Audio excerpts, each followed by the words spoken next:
Evan Riley with my book, Visitor from a Distant Star, as we continue on with our story with the visiting alien who's in ancient Memphis, Egypt, trying to conclude a deal with a merchant there.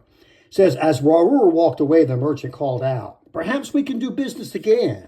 "Perhaps," Raur replied, and then waved goodbye to the merchant.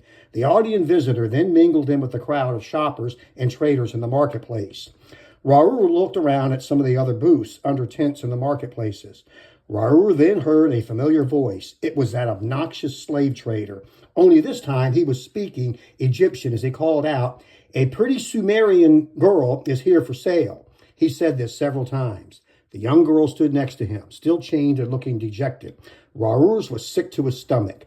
Boldly, Raur approached the slave trader and asked rather harshly in Sumerian, "How much for this girl?" Startled, the slave trader stepped back and replied, "You speak Sumerian?"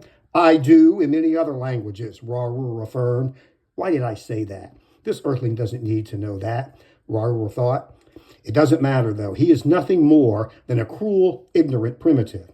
However, when the Sumerian captive girl heard someone else speaking in her native tongue, she perked up.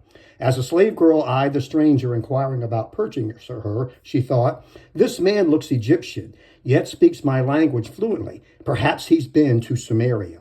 So we'll pause here then. Pick up next time. You can find my book, Visitor from a Distant Star, on Amazon.com books.